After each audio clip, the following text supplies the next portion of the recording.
ijtimoiy tarmoqlardagi turli xil reklamalarga aldanib, o'zinglarni hayotinglarni buzmasliklarini tavsiya qilaman. O'tirib turib birdan o'rnidan tursam, ko'zim oldi qorong'ilashib bordi. Keyin suyalar mo'rtlashayotgandek his qilyapman o'zimni. Juda ham pushaymonman. O'sha dorini agar olib kelib bermaganimda, vaqtida doktorga ko'rsatganimda va hozirgi ahvoliga tushmagan bo'lardi.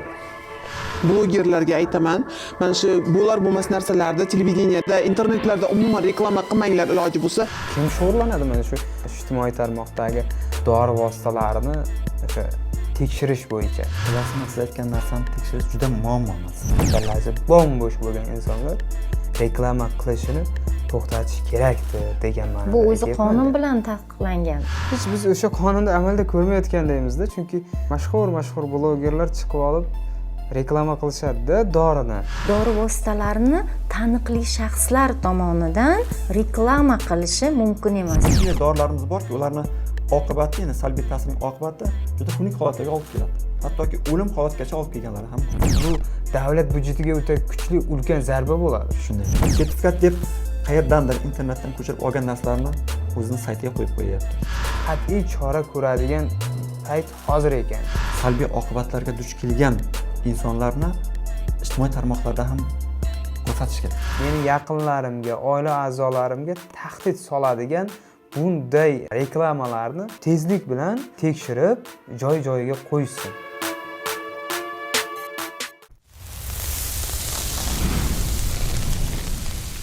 Assalomu alaykum, efirda Navigator va men Otabek Umirov.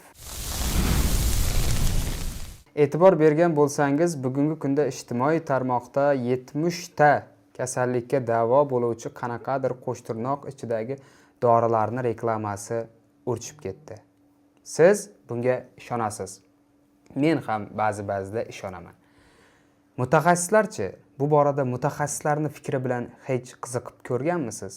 Bugun Navigator aynan sizni sotuvga chiqarilgan sog'lig'ingizga qayg'urgan holda mutaxassislar fikrini o'rganishga qaror qildi va shu munosabat bilan studiyamizga 2 nafar mutaxassis taklif etganmiz. Fayziyeva Nargiza, viloyat adliya boshqarmasi huquqiy tartibot shubasi bosh maslahatchisi hamda Siddiqov Olim, Samarqand davlat tibbiyot universiteti klinik farmakologiya kafedrasi mudiri. Assalomu alaykum, xush kelibsizlar. Bugungi kunda e'tibor beryapmiz, ijtimoiy tarmoqda o'sha har xil dorilar reklamasi ko'payib ketgan. Nargiza opa, reklama masalasida qonunchilikda nima deyiladi? O'zbekiston Respublikasi Konstitutsiyasida 65-modda bor. U yerda O'zbekiston farovonligini ta'minlash uchun iqtisodiyotimizning negizini xilma-xil shaklda mulk tashkil etadi. Va albatta, bu mulk shakllari orasida xususiy mulk bor.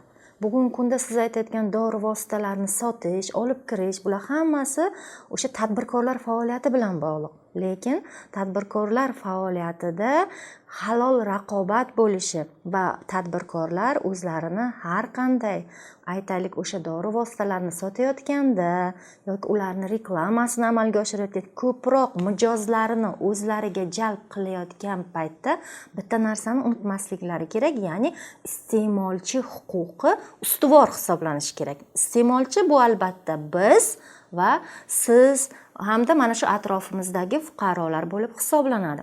Bugungi kunda farmatsevtika faoliyati bu bevosita insonning salomatligi bilan bog'liq va bu insonning salomatligi bilan bog'liq bo'lgan har qanday faoliyat qonun bilan tartibga solinishi kerak. Siz aytgandek dori vositalarini reklamasi umuman mana shu reklama to'g'risidagi qonunga kiritilganmi yo'qmi masalasiga kiradigan bo'lsak, avvalambor 2015-yilda dori vositalari va farmatsevtik faoliyat to'g'risidagi qonun qabul qilingan. Mana shu qonunda belgilanishicha dori vositalarini, demak o'sha reklamasi Vazirlar Mahkamasi tomonidan belgilanadi. Sog'liqni saqlash vazirligi bevosita mas'ul hisoblanadi. 2022 2022-yilda reklama to'g'risidagi qonunning yangi tahriri qabul qilindi va bu qonunning 34-moddasiga muvofiq reklama qilish mumkin bo'lgan holatlar, mumkin bo'lmagan holatlar hamda nimalarni reklama qilish mumkin va nimalarni reklama qilish mumkin emas, demak bular kiritib qo'yildi.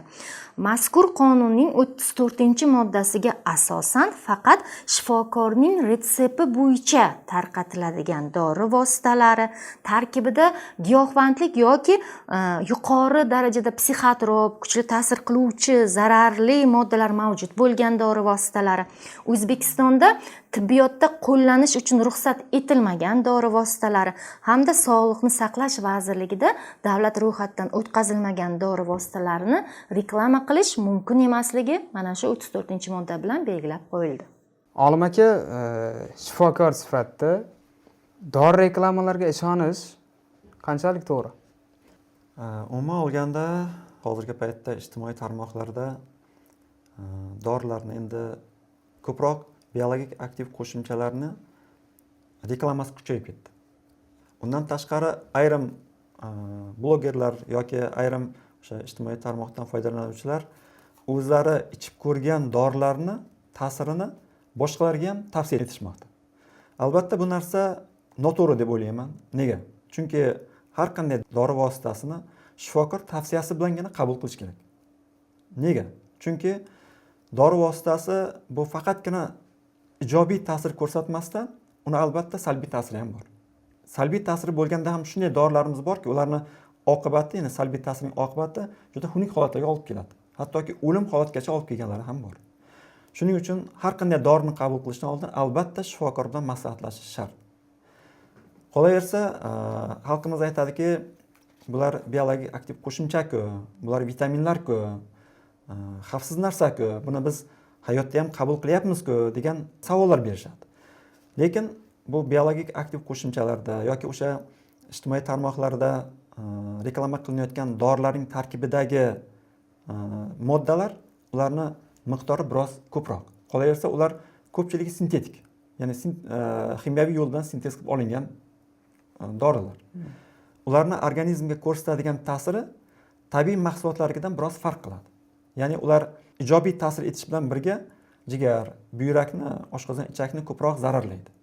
Shuning uchun unday dorilarni shifokor maslahatsiz qabul qilish turli salbiy oqibatga olib keladi. Nega? Chunki uning tarkibidagi doza farq qiladi. Qolaversa, o'sha ishlab chiqaruvchi tomonidan biologik qo'shimchalar ham turli kasalliklarga qarab ishlab chiqariladi. Shunday biologik qo'shimchalar borki, tarkibidagi, misol uchun A vitamini nisbatan ko'proq boshqalarga qaraganda. Bu ko'proq o'sha teri kasalliklari uchun mo'ljallangan. Agar unday biologik qo'shimchalarni deylik yosh bolalarga yoki bunday vitamin A ga ehtiyoji bo'lmagan insonlar qabul qiladigan bo'lsa, unda aynan shu vitaminning dozasi oshib ketishi va uning salbiy ta'siri kelib chiqadi. Yoki bo'lmasam, shunday biologik qo'shimchalar bor, ularning tarkibida D vitamini ko'proq yoki B vitamini ko'proq. Ular aynan o'sha nerv kasalligiga yoki suyak bo'g'im kasalligiga mo'ljallangan. Buni esa o'sha ijtimoiy tarmoqda reklama qilayotganlar bu narsani aytib o'tishmaydi. Ular shunchaki o'zlarining nima deydi, amalda ko'rganlarini misol qilib keltirishadi-da, hammaga birdek tavsiya qilishadi. Bu albatta noto'g'ri. Shuning uchun ham ayrim shu narsani qabul qilgan bemorlar yoki yurtdoshlarimizda turli salbiy ta'sirlar kuzatilyapti. Bu bilan shifoxonaga murojaat qilishyapti. Hattoki shu dorilarni salbiy ta'sir bilan shifoxonada davolanib chiqqan yurtdoshlarimiz ham bor. Nargiz opa, mana hozir iste'molchi huquqi birlamchi bo'ladi degan gapni aytib o'tdingiz. Olim aka aytishlari bo'yicha, ya'ni olim aka aytayaptiki, har bir individ bu alohida jarayon. Unga mana bu dori kimgadir bunday, kimgadir unday ta'sir qilishi mumkin deyapti-da. Mana endi shu o'rinda iste'molchi huquqiga o'tadigan bo'lsak, demak ularda organizmi har xil iste'molchilarda. Va endi tasavvur qiling, bitta mashhur inson o'zi ichganmi, ichmaganmi, yog'ini ham bilmaymiz. Reklama qilyapti o'zini auditoriyasiga va oddiy qilib aytganda u soqqa ishlayapti-da. Shu joyda iste'molchining huquqi buzilmayaptimi ekan? Nima deysiz? Albatta iste'molchi huquqlari buzilyapti va aynan o'sha dori vositasini reklama qilgan shaxs ham reklama to'g'risidagi qonunning 34-moddasi talablarini buzmoqda. Reklama to'g'risidagi qonun 34-moddasida dori vositalarini taniqli shaxslar tomonidan reklama qilishi mumkin emas. Hattoki o'sha tibbiyot xodimlari tomonidan reklama qilinishi ham mumkin emas. Faqatgina istisno holatlari bor. Aytaylik, o'sha tibbiyot xodimi konferensiyalarda, tibbiyotga tegishli bo'lgan seminarlarda ishtirok etadigan holatlari bundan mustasno bo'lib hisoblanadi.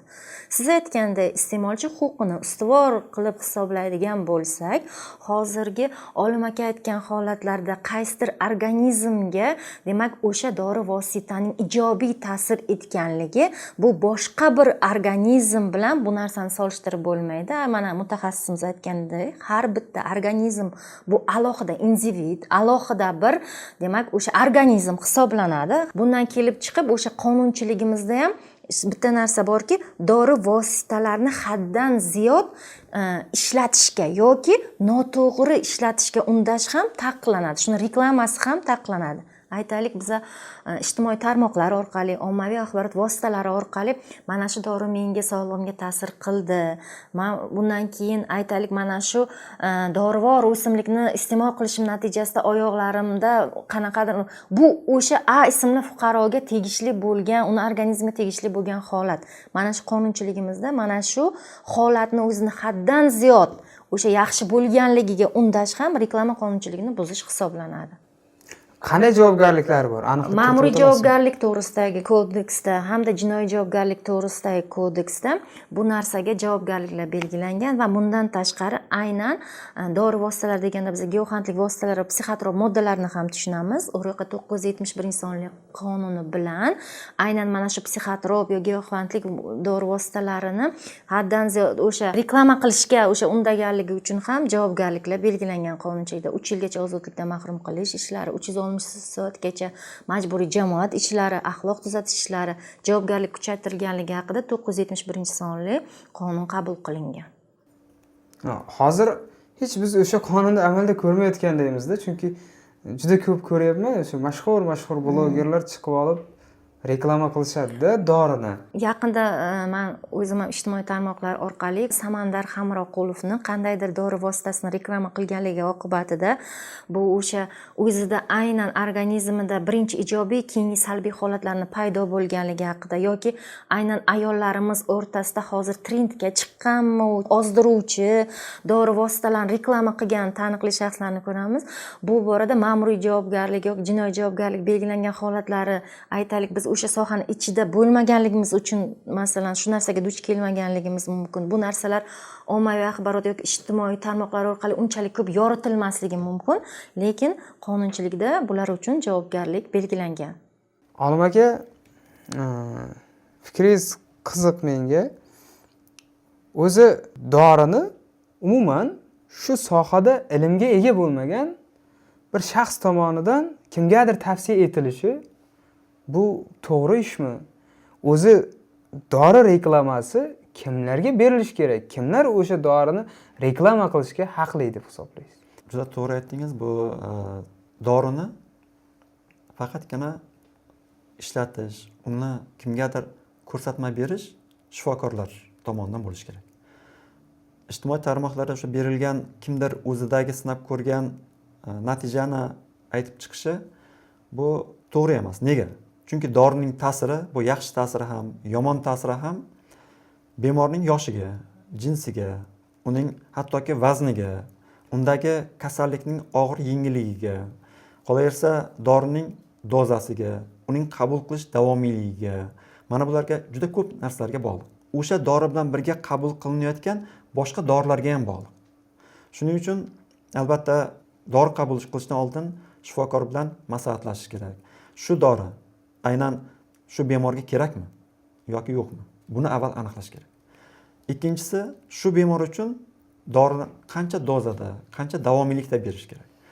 Ijtimoiy tarmoqlarda o'zidan kelib chiqib, mana dorini men ichdim, men yaxshi foyda ko'rdim yoki mana bular kasalligim tuzaldi. Bu narsalar avvalo o'sha insonda kasallik qay darajada edi? U ichgan dorisi qanaqa dori edi, aynan shu dozada ichdimi yoki qancha davomiylikda ichdi. Ko'pchiligi bu haqida umuman ma'lumot berishmaydi. Chunki ular tibbiy ma'lumotga ega emas. Ular shunchaki o'zida bo'lgan narsani yoki kimdandir eshitgan narsani aytib berishyapti xolos. Shuning uchun ko'r-ko'rona kimnidir gapiga ishonib, bunaqa dorilar qabul qilish albatta noxush holatlarga olib keladi. Hech bo'lmaganda shu bemordagi kasallikni zo'rayib ketishiga, ya'ni davolanish uchun vaqt yo'qotishga sabab bo'ladi. Oxir-oqibat o'sha bemorlarimiz og'ir ahvolda, ya'ni kasallikning davolab bo'lmaydigan bosqichlarga o'tib ketgandan keyin shifokorlarga murojaat qilib kelishyapti. Albatta bu noxush holat hisoblanadi. Shuning uchun har bitta dorini o'sha internetda bo'ladimi yoki boshqa insonlar tomonidan taklif qilinadimi? Birinchi o'rinda shifokorlar bilan, ya'ni oilaviy shifokorlar bor hozir poliklinikalarimiz. To'g'ridan-to'g'ri ular bilan maslahatlashib ko'rish kerak. Men ayrim joylardan eshitdim, hatto oilaviy poliklinikani shifokori o'zi bilan olib borib o'shanaqa dorini reklama qilayotganlarini eshitdim men. Ijtimoiy tarmoqda reklama bo'lgan dori olib boryapti, mana shuni ichsangiz shifo bo'lib ketadi. O'rtada demoqchimanki, manfaat yotibdi-da unda. To'g'ri. Shaxsiy manfaat albatta har bitta ishning orqasida yotadi. Lekin o'sha dorini reklama qilish bu shunga huquqi bo'lgan o'sha ishlab chiqaruvchiga odatda ishlab chiqaruvchi reklama qila oladi. Chunki o'zi ishlab chiqargan dorisi uchun uning yaxshi yomon tomonlariga to'liq kafolat bera oladi. Chunki bitta dorini ishlab chiqarish uchun kamida 10 yil vaqt kerak bo'ladi. Undan tashqari bu dorini turli bosqichlar tekshiruvlardan o'tkazish kerak. Juda katta mablag' sarflanadi. Hattoki shunday ma'lumotlar bor. Bitta dorini toki o'sha tibbiyotga kiritishgacha ketgan mablag'ni summasi 600 milliondan 800 million dollargacha bo'ladi. Endi o'zingiz o'ylab ko'ring. Reklama qilayotgan o'sha deylik qaysidir kompaniya deymizmi yoki o'sha nima insonlar shuncha mablag' sarflay oladimi? Ular o'sha aytayotgan reklama qilayotgan mahsulotiga kafolat bera oladimi? Ular hech qaysi kafolat bera olmaydi. Ular shunchaki boya aytganingizdek shaxsiy manfaatini ko'zlab ko'r-ko'rona o'sha kimnidir gapiga ishonib, kimdir beradigan qanday mablag' hisobiga reklama qilishyapti. Bu albatta noto'g'ri narsa. Shuning uchun bu narsalarni eng avval o'sha xalqimiz to'g'ri tushunishi kerak. Keyin yana bir narsa, nega o'shalarga ishonyapti xalqimiz? Nega shifokorga bormasdan shulardan sotib olyapti? Birinchidan o'sha reklama qilayotgan inson shunchalik ishonarli gapiradiki, o'zimda ichib ko'rdim, mana yaqinim foydalandi, yaxshi nima qildi, ishonarli ma'lumotlar keltiradi. Birinchisi mana bu sabab. Ikkinchisi, reklama qilayotgan dorisi bir qancha kasalliklarga davo bo'ladi. Mana buni aytib o'tishadi. Albatta bu o'sha oluvchiga, xalqimiz undagi o'sha kasalliklarini bir varakayiga shu bitta doridan davolamoqchi bo'lishadi. Bu tomoni. Keyin qolaversa, ularda shunday bir xizmatlarni yo'lga qo'yishganki, o'zlari yetkazib berish. Shu narsalarni. Albatta bu narsalar o'sha sotib oluvchiga ham qulay. Mana bu tomonlari bo'lgani uchun ular shunga ishonib qolishmoqda, ayrimlar bunga aldanib qolishmoqda. Keyin yana bir tomoni borki, o'sha dorilar asosiy qismi chetda ishlab chiqarilgan. O'zimizda emas. Chetda ishlab chiqarilgan dorilarni biz sertifikatni ham tekshirmayapti ular. Sertifikat deb qayerdandir internetdan ko'chirib olgan narsalarni o'zining saytiga qo'yib qo'yapti. Uni tekshirish yo'llari bor. O'sha sertifikatda QR kodlar bor. O'sha sertifikatda nomerlar bor. Buni hammasini internet orqali, tegishli saytlar orqali tekshirish mumkin. Hech bo'lmaganda o'sha QR kodga kirib ko'rilsa, boshqa umuman begona saytlarga o'tib ketadi.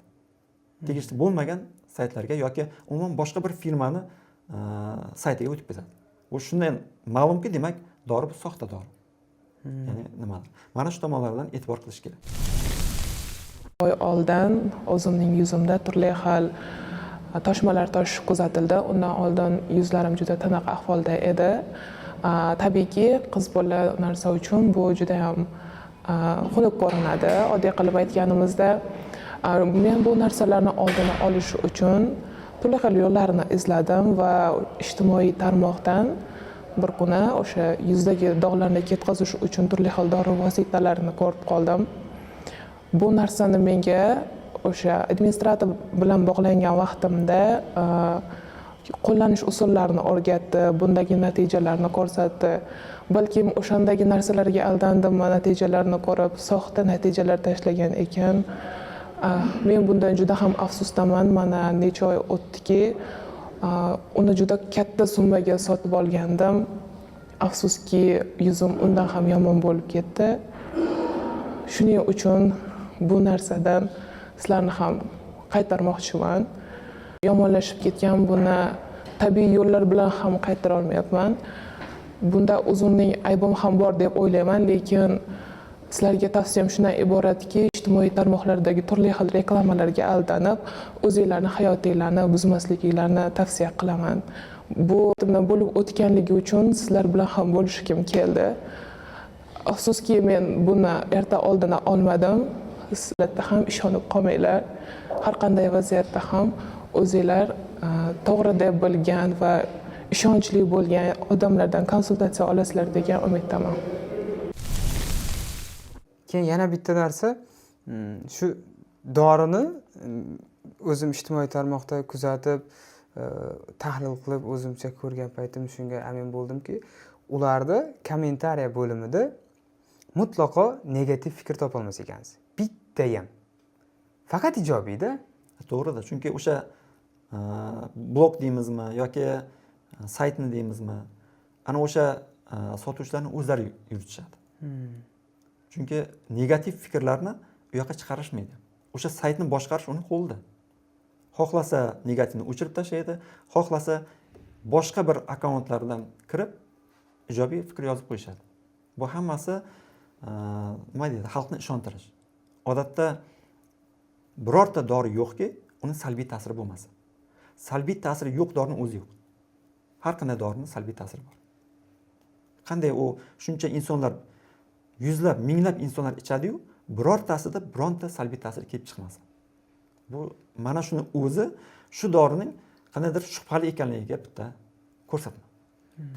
Shu o'rinda menda bitta fikr paydo bo'ldi, Otabekjon. Mana hozir mutaxassisni mana shu dori vositalarini inson salomatligiga qanchalik ta'sirini bilib shunaqa xulosaga kelyapmanki, har bitta fuqaro, har bitta shaxs o'zini sog'lig'i uchun o'zi mas'ul hisoblanadi va qachonki o'sha fuqarolarda, o'sha insonlarda tibbiy madaniyat yuqori bo'lar ekan, u o'zini sog'lig'iga befarq bo'lmas ekan, u dori vositalarini to'g'ri kelganini iste'mol qilavermaydi-da.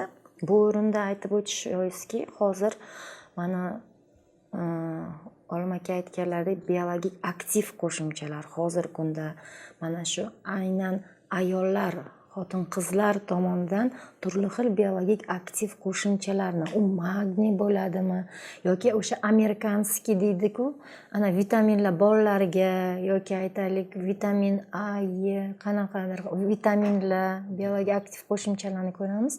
Lekin men xushnos sifatida, bir mutaxassis sifatida hozirgi kunda mana Sog'liqni saqlash vazirligi tomonidan masalan mana shu xohlardim biologik aktiv qo'shimchalarga ham o'sha qonuniy talablar qanday bo'lishi kerak, shular yo'q qandaydir yo'riqnoma ishlab chiqilishi kerak.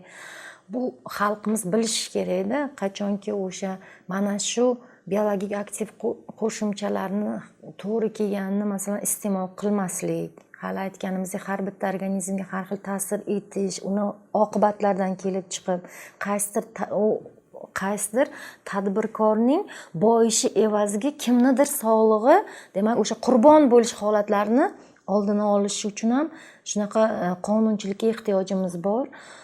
Shu uchun ham biz mana shu adliya tizimida, adliya organlari tomonidan turli xil sohalardan, ijtimoiy sohalardan bir tibbiyotda oladigan bo'lsak, o'sha mutaxassis sifatida qaysi qonunlarga ehtiyoj bor?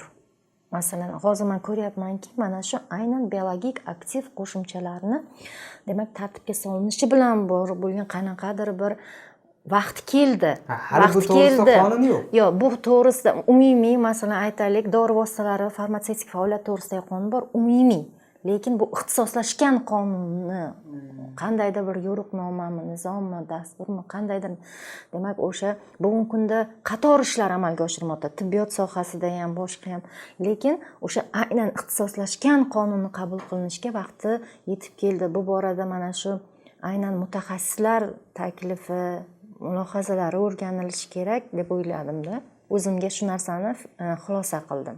Kim shug'ullanadi mana shu hozir aytilayotgan mana shu ijtimoiy tarmoqdagi dori vositalarini o'sha tekshirish bo'yicha? Bu sog'liqni saqlash ro'yxati borda.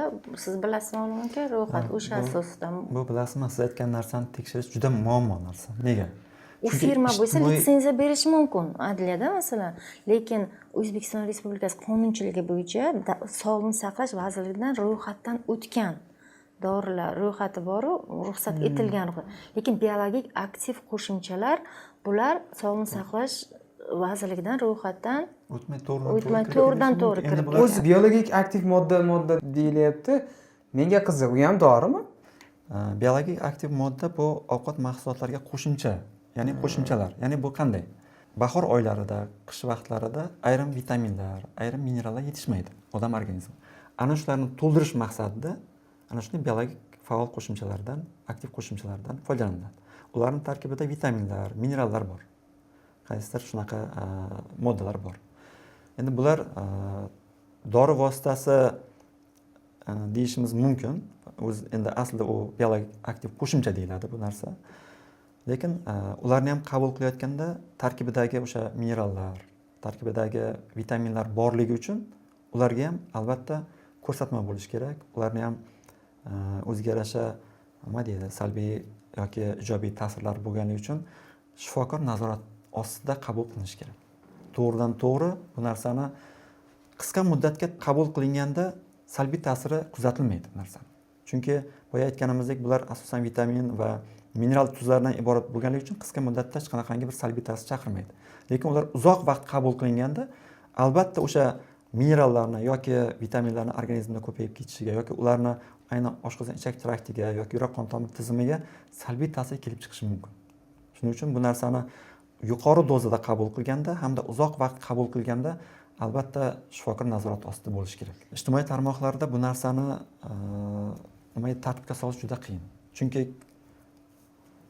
ular ko'pchiligi mana men ishlab chiqaryapman deb reklama qilmayapti.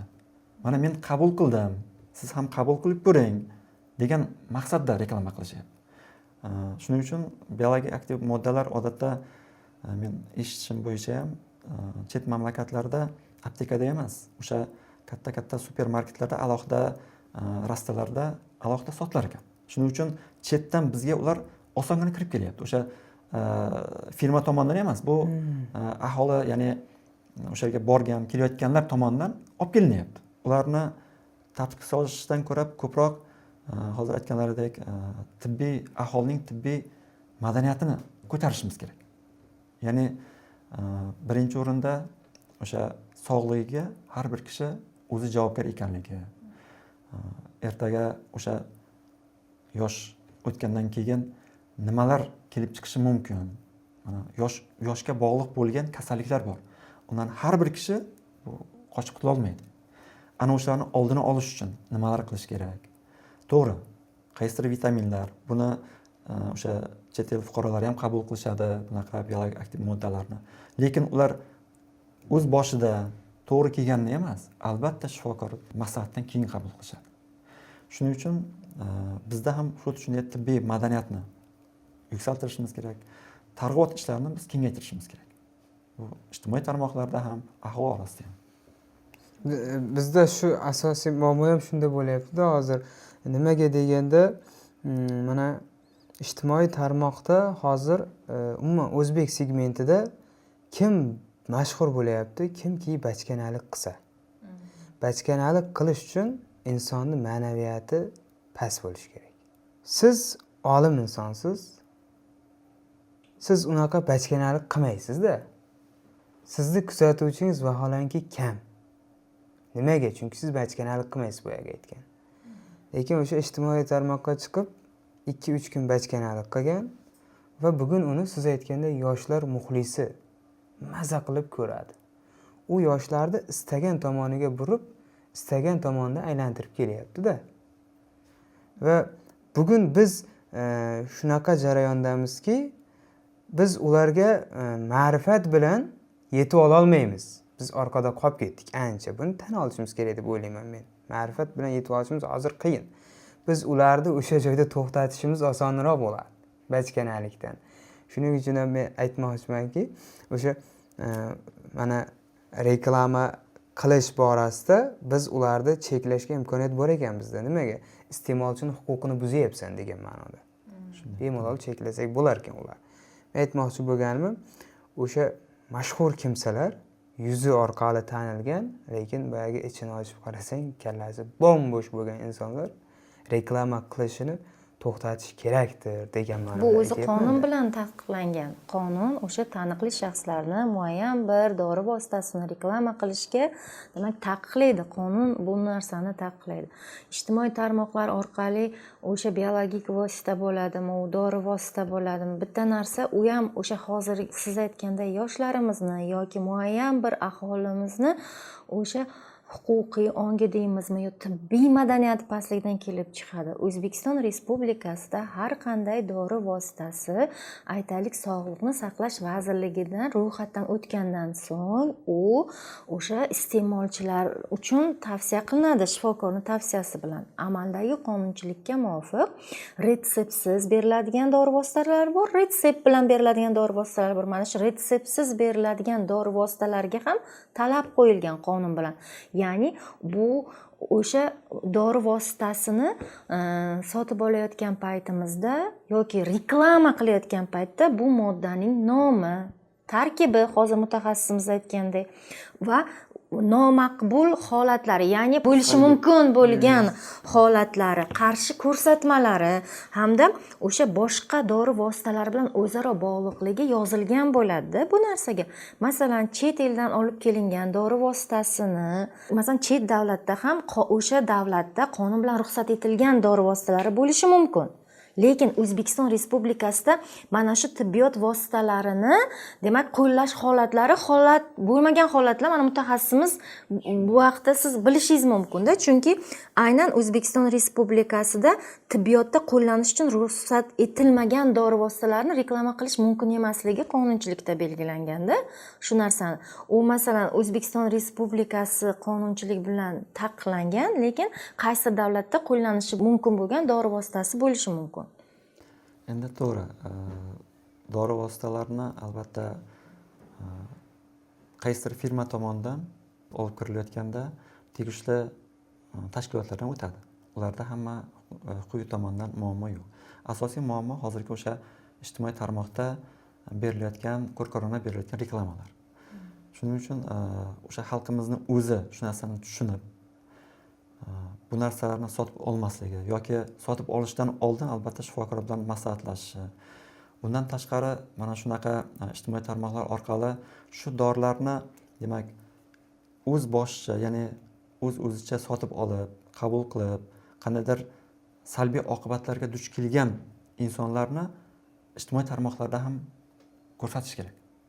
Xalqimiz bilish kerak bu narsani. Bu narsa hammasi nima edi, yopiqli qozon yopiqligicha qolib ketmoqda. Reklama esa avj olib ketyapti. Onamning boshlari tez-tez og'rib turardi. 10 yildan beri shunday. Qachonki bosh og'rigan paytda onam qayd qilardi.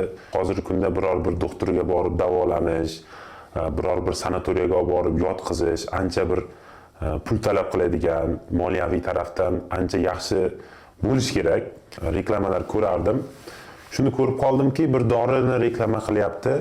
Reklamada aytayaptiki, shu dorini ichsangiz oyoq og'rig'idan qutulasiz, bosh og'rig'idan qutulasiz, davleniyingiz normallashadi, hatto 3 yilga, 4 yilga yosharasiz degan joylari ham bor. Endi baribir uni ko'rganingizdan keyin ishonmasdan qolmaysiz. O'sha yerdagi ko'rsatadigan odamlar bunga qandaydir isbot, qandaydir bir fakt bilan o'zlarining o'sha dorini haqiqatdan foydalarini ko'rsatib beryapti. Men ham ishondim. O'sha dorini olib kelib berdim onamga. Dorini ichdilar-u, bosh og'rig'idan qutuldilar. Ishlari, harakatlari ancha yaxshi bo'lib qoldilar. Keyin o'sha dorini qachonki ichmay qo'yadilar, yana bosh og'riydilar, yana qayt qilishlari, yana o'sha og'riqdan qiynalishlari, ya'ni dardi yana qo'zg'ab qolaverdi. Hozir yana baribir doktorga bordim. Onam hozir больницада yotibdi. Hozirgi больницада yotib ahvolini og'ir bo'lib qolishiga aynan o'sha dori sababchi bo'lyapti. Nimagaki o'zi onam biz bilmagan ekanmiz, o'sha davlinalari ko'tarilishi hisobiga boshlari og'rigan ekan. Shunaqa bir muammolardan dard chekkan ekan. Men faqat o'sha bosh og'rig'ini qoldirish uchun o'sha reklamadan ko'rib, qiziqqanim uchunmi bilmayman, aldanganim uchunmi bilmayman, o'sha doridan olib kelib beraverdim. Hozir esa operatsiya qilamiz deyishyapti doktorlar. Ya'ni o'sha dorini ko'p ichish tufayli oshqozonlarida yara bo'lib, teshilib, qanaqadir bir yomon kasalliklar paydo bo'lishni boshlabdi. Balki endi meni aybim deb o'ylayapman, juda ham pushaymonman. Chunki o'sha dorini agar olib kelib bermaganimda, vaqtida doktorga ko'rsatganimda, balki hozirgi ahvoliga tushmagan bo'lardi. Qiziquvchilarga hammasiga shuni tavsiya beramanki, o'z boshimcha bo'lmanglar. Hozirgi kunda o'sha yaxshi doktorlarimiz juda ham ko'p. O'shalardan maslahat so'ragan holatda biror bir dori ichishni, duch kelgan dorini aldanib, o'rtog'ingizni maslahati bo'ladimi? Bu narsaga aldanib qolmanglar. Dori vositani salbiy ta'sirlari hamma vaqt ham mana men deb yuzaga kelib chiqmaydi. Odatda ular 3 ta turi bo'ladi. O'tkir shakli, o'tkir osti va latent shakli bo'ladi. O'tkir shakli 1 soat ichida kelib chiqadi. Odatda bunaqangi biologik aktiv moddalardan, bunaqa vitaminlar, qo'shimchalardan umuman bunaqa o'tkir holatlar deyarli kuzatilmaydi. Deyarli kuzatilmaydi. Kuzatilishi mumkin, juda kamdan kam hollarda. O'tkir osti shakli bu 1 sutka davomida. Bu holati ham deyarli kuzatilmaydi. 1 sutka ichida ularda salbiy holat, agar allergik reaksiya qaysidir bir moddasiga nisbatan kelib chiqmasa, deyarli kuzatilmaydi. Lekin latent shakli shundayki, u 2 sutkadan keyin kelib chiqadi, lekin uning davomiyligi qancha vaqtda kelib chiqishi 10 yildan keyin kelib chiqishi mumkin. Mana ba'zi o'sha ozdiruvchi deymizmi yoki semirtiruvchi deymizmi, shunaqa biologik qo'shimchalar bor. Agar u aniq ishlab chiqaruvchi tomonidan ishlab chiqarilgan, sertifikatlari hammasi qonun doirasida bo'ladigan bo'lsa, undan shifokorning maslahati bilan foydalanish mumkin. Lekin ishlab chiqaruvchisi noma'lum yoki aniq yuridik hujjatlari yo'q, registratsiyadan o'tmagan. Bunaqa ishlab chiqaruvchilarni mahsulotlaridan foydalanmagan ma'qul. Nega? Ayrimlarning ichida ular o'zini mahsulotini ta'sirini tezroq keltirib chiqarish uchun turli xil qo'shimchalar, ya'ni gormonal qo'shimchalar ham qo'shgan bo'lishi mumkin. Misol uchun semirtiruvchi dorilar. Semirtiruvchi dorilar, endi o'zingiz bir o'ylang. Agar inson to'g'ri ovqatlansa, to'g'ri hayot kechirsa, semirmayapti-yu, o'sha dorini ichgandan keyin bir oyda u 5 kilo yoki 10 kilo semiradi. Yoki o'stiruvchi dorilar. Ularda ham qanday shuncha vaqt o'smagan inson birdaniga bir oyda yoki ular kafolat bergandek, ular aytgandek 3 oyda 6-7 sm o'sib qolishi mumkin. Bu o'z-o'zidan bo'ladigan jarayon emas. Bunga men o'ylayman, o'sha dorilarning tarkibida albatta qandaydir gormon preparatlar qo'shilgan. Buni uning tarkibida ko'rsatmaydi. Uni qachon alohida o'sha tekshiruvlardan o'tkazilsa, keyin aniq bo'ladi. Bunday gormonlar eng yomon tomoni ayniqsa o'sha o'sayotgan organizm uchun juda xavfli hisoblanadi. Ya'ni ular nafaqat uni o'stirishi, balkim undagi jinsiy gormonlarni ishlab chiqarishini izdan chiqarib yuborishi mumkin. Bu oxir oqibat o'sha bepushtlikkacha olib kelishi mumkin. Yoki turli o'sha gormonlarni keyinchalik ishlab chiqarilmay qo'yishiga, chunki tashqaridan o'sha gormon organizmga kirib turgandan so'ng organizm o'zi o'sha narsani ishlab chiqarishni kamaytirib qo'yadi. Bu narsa oxir oqibat o'sha organizmga gormon yetishmasligi va turli nimaga sabab bo'ladi. Shuning uchun bunaqangi reklamalarga 3 oyda yoki 2 oyda semirasan, 2 oyda o'sasan degan narsalar, buni o'zi birinchidan noto'g'ri narsa. Demak, bilingki, qanday yillar davomida o'smagan, shifokorga borib davolanib o'smagan inson qanday qilib 2 oyda o'sib qolishi mumkin? Mana buni o'zi bitta yolg'onligini nimasi? Yoki shu dori umuman tarkibida hech narsa yo'q, ya'ni foyda qilmaydi. Shunchaki pulingizga kuyib qolasiz. Yoki o'stiradigan bo'lsa, bilingki, tarkibida qanaqadir shunaqangi biologik kuchli o'stiruvchi, ya'ni gormonlar qo'shilgan. Bundan juda ehtiyot bo'lish kerak. Hozir mana Olim aka sizni gapingizni eshitib o'tirib, 3 latent deyapsiz. 2 kundan keyin va u yog'ini bilib bo'lmaydi. 10 yildan keyin ham shu ta'siri chiqishi mumkinda.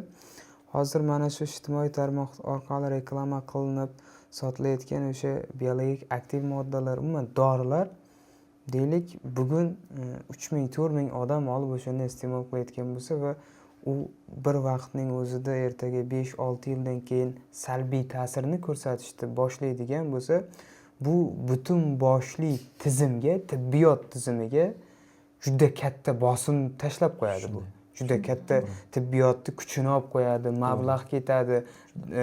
Bu davlat byudjetiga o'ta kuchli ulkan zarba bo'ladi. Shunday. Ularga bugun qo'y bu ishingni deb yig'ishtir deb qat'iy chora ko'radigan payt hozir ekan. Shunday. To'g'ri. Chunki shu vaqtgacha mana bu bizga murojaat qilganlar borda, salbiy ta'sirini bugun ko'rayotganlar. To'g'ri. Vaholanki u qatori olganlar juda ko'p. O'sha siz aytgandek, dorilarni hozir qabul qiladi. Oradan 10 yil, 20 yil o'tgandan keyin uni o'sha asoratlarini kelib chiqadi. Masalan, oddiy bitta asoratlaridan suyak bo'g'im tizimida osteoporoz degan holatlar bor, misol uchun. Mana bularning erta rivojlanishi. Odatda bu yosh o'tish bilan bo'ladigan narsa, lekin shu narsani ertaroq rivojlanishi. Yoki bo'lmasam, hozir bilamiz, o'sha infarkt miokard, yurak ishemik kasalliklari yosharmoqda. Bu ko'pchilik aytadi, bu hayotningdagi turli muammolar, asabiy zo'riqishlar va hokazo nima edi, bu iqlimning buzilishi va hokazo deb sabab ko'rsatishyapti. Lekin mana shunaqangi shifokorni nazoratsiz, o'z boshimchalik bilan qabul qilingan dorilar o'sha kasallikni vaqtidan o'tib ketishiga, yashirin o'tib ketishiga sababchi bo'lmoqda. Ya'ni kasallikni u shunchaki yuzini yopadi, lekin kasallik asli davom etaveradi. Uni simptomlarini yo'qotadi, kasallik davom etaveradi. Oxir oqibat o'sha 5 yil, 10 yildan keyin albatta katta bir organik o'zgarish bilan yuzaga chiqadi. U narsani keyin haqiqatan davolab bo'lmaydi. Bu nafaqat iqtisodiy tomondan bu narsa katta zarba bo'ladi, balkim o'sha nogironlikning ko'payishiga, o'sha oila uchun bu katta bir musibat hisoblanadi. Ayniqsa bu narsani biz e'tibor qilishimiz kerak. O'sha yosh bolalarga mana shu biologik qo'shimchalarni, turli mana shunday o'z boshimchalik bilan yosh bolalarga dorilar berishda juda ehtiyot bo'lish kerak. Chunki o'suvchi organizm bunaqangi dorilarga juda ham ta'sirchan bo'ladi. Ularni shifokor nazoratisiz qabul qilish, o'zboshimchalik doza belgilash, o'zboshimchalik bilan davomiyligini belgilash hozir hech narsaga ko'rinmagani bilan boyagidek uning latent shakli rivojlanib, u ayni o'sha biz pubertat yoshi deymiz, ya'ni tug'ruq yoshi yoki nima vaqtiga kelganda namoyon bo'lmoqda. Ya'ni qanday? Juda ko'pchilikda bepushtlik, farzand ko'ra olmaslik, uzoq vaqt davolanishdan keyin farzand ko'rish, albatta nimadan kelib chiqadi? Ana shunaqangi yoshlikda, demak, o'z boshimchalik bilan o'tkazilgan davolar, qabul qilingan dorilar, mana bularning hammasi o'sha latent shaklda kechib 10 yil, 15 yil, 20 yildan keyin namoyon bo'lyapti. Bu keyingi avlodni qanaqadir buzilib ketishiga ham ta'sir ko'rsatishi mumkinmi? Misol uchun deylik, bugun shunaqa biologik aktiv moddalar hech qanaqa tekshiruv ilmiy asosga ega bo'lmagan dorilar iste'mol qilish va keyinchalik farzand ko'rish, o'sha ko'rilgan farzandda asoratlar vujudga kelishi mumkin. Endi bu narsa genetik o'zgarishlar demoqchisizda. Genetik o'zgarishlar birdan kelib chiqmaydi. Ular uchun bir necha avlod o'tish kerak. Agar haqiqatdan shu ishlab chiqaruvchi sifatli mahsulot taqdim qilgan bo'lsa, ularni o'sha salbiy ta'sirlari ham hammasi ko'rsatiladi. Hammasi demak o'sha yo'riqnomasida aniq keltirilgan bo'ladi. Ishlab chiqaruvchini joyi, manzili, telefon raqami, sayti hammasi aniq bo'ladi. U bilan to'g'ridan-to'g'ri bog'lanishingiz mumkin bo'ladi. Bunday ishlab chiqaruvchilar o'zini o'sha mahsulotiga kafolat bera oladi. Ularni shifokor ko'rsatmasidan qabul qilinganda bunday holatga kelib chiqmaydi. Lekin shunday ishlab chiqaruvchilar borki, ular o'zining davlatida ham tayinli ro'yxatdan o'tmagan. Tayinli bir yuridik hujjatlari ega emas. Ana ular ishlab chiqargan, to'liq tekshiruvdan o'tmagan dorilar nogiron farzandlar tug'ilishga sababchi bo'lishi mumkin. Nima uchun? Ayniqsa mana bu biz o'ylaymiz, vitaminlar bu xavfsiz-ku deymiz. Lekin biz shuni aytamiz. Hattoki homiladorlik vaqtida vitaminlar ham xavfsiz dorilar hisoblanmaydi. Odatda homiladorlik vaqtida qabul qilinadigan dorilar 5 ta guruhga bo'linadi. A, B, C, D, E guruhlariga bo'linadi. A guruhi bu xavfsiz dorilar hisoblanadi. Homila uchun xavfsiz hisoblangan dori. Lekin deyarli birorta dori yo'qki, homila uchun xavfsiz desak. Birorta dori yo'qki, hammasi homilaga qandaydir xavf keltirishi mumkin.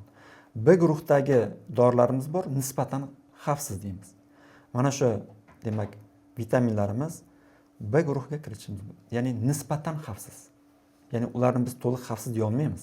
Shuning uchun ayniqsa homilador ayollar bunaqangi dorilarni qabul qilayotganda juda ehtiyot bo'lishlari kerak. Nega?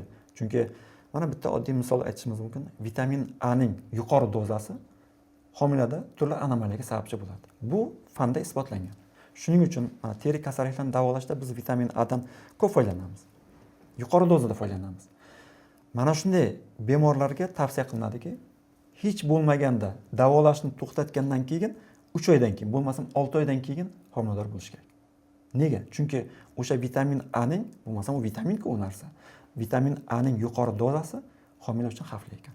Xuddi shunaqangi vitaminlar boshqa organlarni, misol uchun rivojlanishida, o'sha ayni rivojlanib kelayotgan, paydo bo'layotgan organlarni rivojlanishiga salbiy ta'sir ko'rsatishi mumkin. Qachon u foyda deymiz? Kerakli vaqtida foyda. O'sha kerakli vaqtini kim biladi? Shifokor biladi.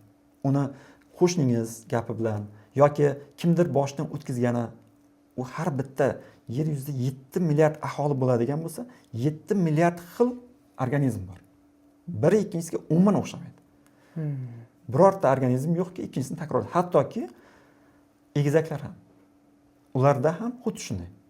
Ularning organizmi bir-biriga o'xshaydi, lekin ularni biz o'xshash deb ayta olmaymiz. Ularda ham qandaydir farqlar mavjud. Shuning uchun qo'shnisi yoki ijtimoiy tarmoqda foyda ko'rgani bu shu dori aynan bizga ham, sizga ham foyda beradi degani emas bu. Instagramda, YouTube'da bir kuzatdim mashhur insonlarni ko'p postlarini kuzataman. Ular ham reklama qilishni boshladi. Shu boostergan dori bor deb. Keyin ularni ko'rib endi u dorini ishondim. Ishonch hosil bo'ldi. Keyin bir kurs oldim. O'zimda sinab ko'ray, bo'yim o'sarmikin degan niyatda. Bir kurs oldim, u effekt bermadi. Keyin shu dorini sotayotgan shaxslar ikkinchi kursda oling, aniq rezultat beradi dedi. Men ikkinchi kursda ham yakunladim, lekin hech qanday effekti yo'q, ammo effekti bor salbiy tomonlama. Bilmayman, qon kamayib ketdimi, o'tirib turib birdan o'rnidan tursam ko'zim oldi qorong'ilashib bordi. Keyin suyaklar mo'rtlashayotgandek his qilyapman o'zimni, qattiq charchoqni hosil qilyapman o'zimda. Shu 200-300 lar atrofida sarflab qo'ydim. So'mdami? Yo'q, aka, dollarda. Mashhur blogerlar, auditoriyasi milliondan oshiq insonlar reklama qilgandan keyin ular yolg'on aralashtirmasa kerak degan tushuncha hosil bo'lganda. Doktorman, 8 yilga yaqin stajim bor, именно shu dori bo'yicha deb sertifikatimiz bor deyishdi, shunday gaplar bo'ldi. Kommentida endi o'qib chiqdim, hech kim yomonlamagan, faqat yaxshi degan, endi u xavf bo'lsa kerak deb o'yladim. O'zimda rezultat ko'rmaganim degan uchun, u xavf bo'lsa kerak. O'ziga yaqin boshqa akkauntlar yozib zo'r, unday bunday deb maqtagan borada xolos. Kommentni o'qib chiqdim. Bir ikkita tanishlarimga ham tavsiya bergandim. Endi o'zim olayotgan paytim, endi ular ham menga qo'shilgan holatda sotib olganlar bor. Ular ham xuddi shunday summa sarflagan. Doktorlarga bordim. Endi bo'yim past, ozg'inman. Ular o'yladiki, o'zimni tabiiy holatim shunday deb o'yladi. Aslida unday emas. Tushunishim bo'yicha bu asosiy narsa bu doridan. Chunki uni sezdimda, dorini qabul qilganimdan keyin o'zimda keskin tana o'zgarishi, salbiy tomon o'zgarishi his qildimda, shuni hisobiga sezdim. Umr xola misol uchun toliqishi bo'lyapti. Qo'shimcha o'zimga yana kasallik orttirib oldimda, naborat bo'yimni o'stiraman, yaxshi effekt bo'ladi deb o'ylab, naborat teskarisi bo'ldi. Blogerlar o'zini auditoriyasida salbiy tushuncha qoldiryapti-da. Hozir shunaqa dorilar ham chiqib ketibdiki, homilador ayollarga reklama qilishyapti. Shu doridan ichib yursangiz deydi, o'sha ijtimoiy tarmoqda tug'ruq yengil o'tadi degan narsalar ham borda. O'sha siz aytgandek, bu homilaga qanaqa ta'sir qiladi degan joyi savolni berib ko'rgan yo'q ular. Shunday. Shuning uchun faqatgina o'sha dori qabul qilish kerakmi? Sizga shu narsani kerak deb hisoblayapsizmi? Shifokor bilan maslahatlashish kerak. Kerakli tekshiruvdan o'tgandan keyin shu dori haqiqatan sizga kerak bo'lsa, shifokor buyuradi. Albatta nima qiladi. Endi xalqimiz boya aytganimdek shu tibbiy madaniyati yuksalmoqda. Buni biz past deya olmaymiz. Hozir anchagina ijtimoiy tarmoqlardan, internetlardan ma'lumot olyapti. Lekin qonun tomonidan siz aytgandek bularni reklamasini, sotilishini, mayli bu xavfsiz dori bo'lsin, biologik aktiv qo'shimcha bo'lsin, lekin ularni albatta nazoratini yoki nima deydi, savdosini, reklamasini tartibga solinishi kerak. Chunki nega? Inson organizmiga ta'sir etadigan, inson organizmi bilan bog'liq bo'lgan narsa. Bu temir emas-ku. Biz uni olsak-ku, ikkinchi bir detalga almashtirib qo'ysak. Uni iloji yo'q. Almashtirish bu juda ham qimmat operatsiya hisoblanadi. Shuning uchun albatta bu narsalarni nima deydi, bir tartibga solinishi kerak.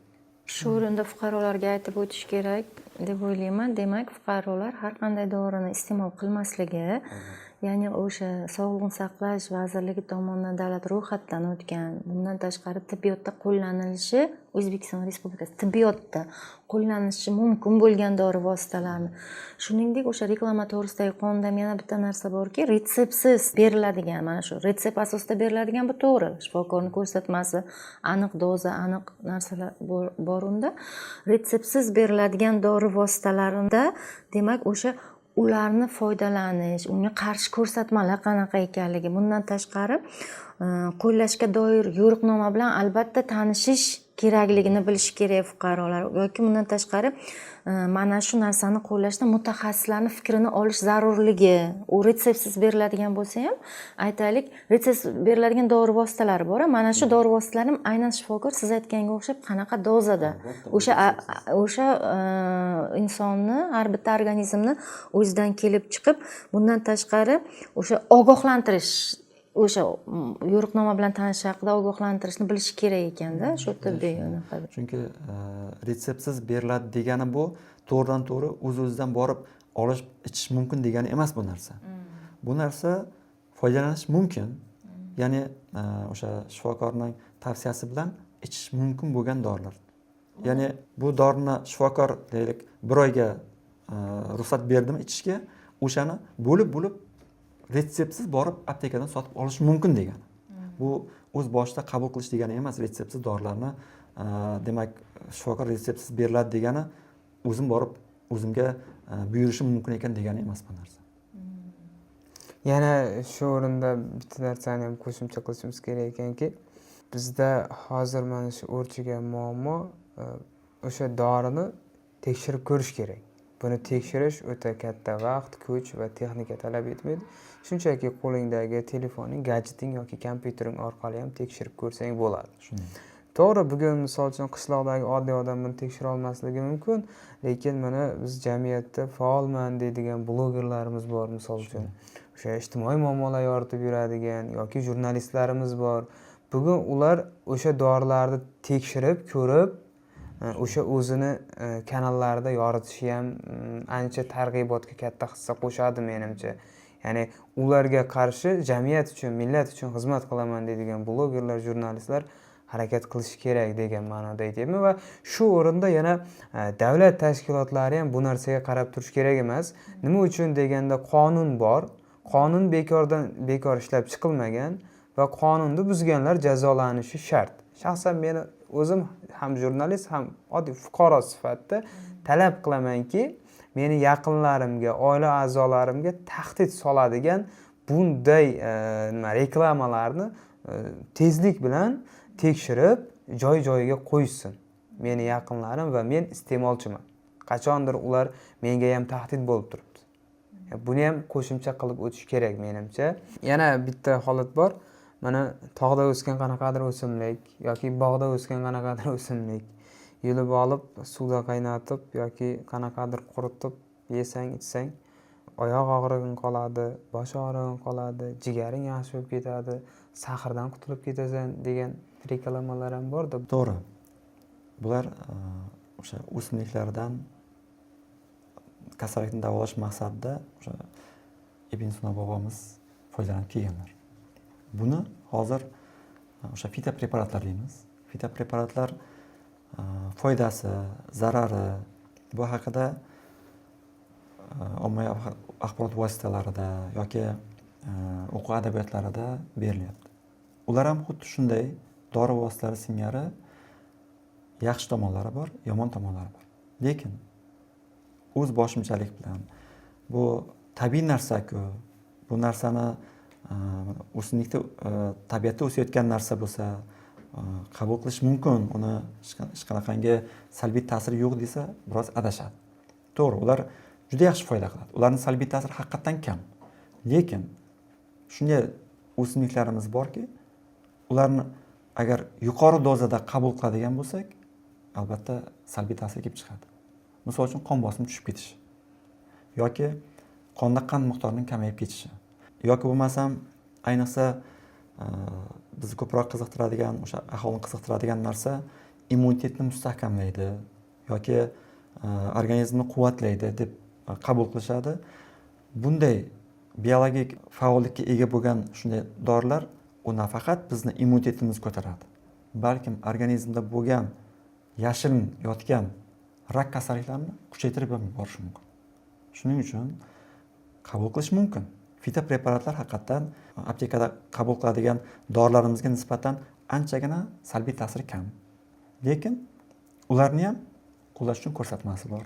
Ularni ham salbiy ta'siri bor. Shuning uchun bunday preparatlarni, bunday o'tlarni, fitopreparatlarni qabul qilishdan oldin albatta shifokor bilan maslahatlashish kerak, kerakli tekshiruvlardan o'tish kerak.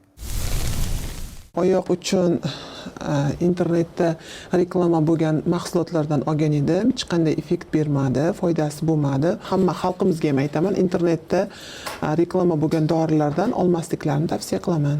Men 2-3 marta oldim, bir olishdan 2,5 milliondan to 3 marta olganimcha 7,5-8 millionga tushdi. Lekin hech qanaqa effekt bermadi. Shuning uchun reklamadagi dorilarni olmaslikni taklif qilaman. Instagramda bor, Telegramda bor reklamalari. Telegramda juda ham portlab yotibdi unaqa reklamalar, lekin juda ham zararli deb o'ylayman o'sha mahsulotlarni. Hamma narsaga ham ishonmaslik kerak. Blogerlarga aytaman, mana shu bo'lar bo'lmas narsalarni internetlarda umuman reklama qilmanglar, iloji bo'lsa halol pul ishlashga harakat qilinglar. Nima keragi bor o'sha narsalar? Yuqmaydi-ku hech kimga. Xalqimiz bir-birimizni ko'zimizni o'yib, bir-birimizni aldashligimiz yarashmaydi xalqimizga. O'zbek xalqiga bu narsa yarashmaydi. Men o'sha bergan pullarimdan noroziman. 2019-yil mana shu 1-aprelda O'zbekiston Respublikasi Sog'liqni saqlash vazirligining buyrug'i bor ekan. Aynan xalq tabobatlari usullaridan foydalangan holda tibbiy faoliyat ko'rsatish tartibi va hajmlari to'g'risidagi nizomni tasdiqlash to'g'risida. Bu nizom Adliya vazirligidan ro'yxatdan o'tgan. Mazkur nizomga muvofiq, demak, o'sha xalq tabobati, qo'shimcha tibbiyot, ya'ni komplementar tibbiyot, o'sha hozir aytib o'tganday xalq tabobatini sog'liqni saqlash amaliyoti bilan birga o'zaro hamkorligi. Bu nizomda ham o'sha xalq tabobatida o'sha qanaqadir usullarni, o'sha fitoterapiya bilan davolash, bunda nizomda hijamani kirgizgan yoki aytaylik boshqa xalq tabobati usullaridan foydalanishni kirgizgan. Bunda ham albatta shifokor ko'rsatma boshqarmasi bilan degan tavsiyaga asoslanishi kerakligi mazkur nizom bilan o'sha Sog'liqni saqlash vazirligi buyrug'i Adliya vazirligi tomonidan ro'yxatga olingan, shunda belgilab qo'yilgan.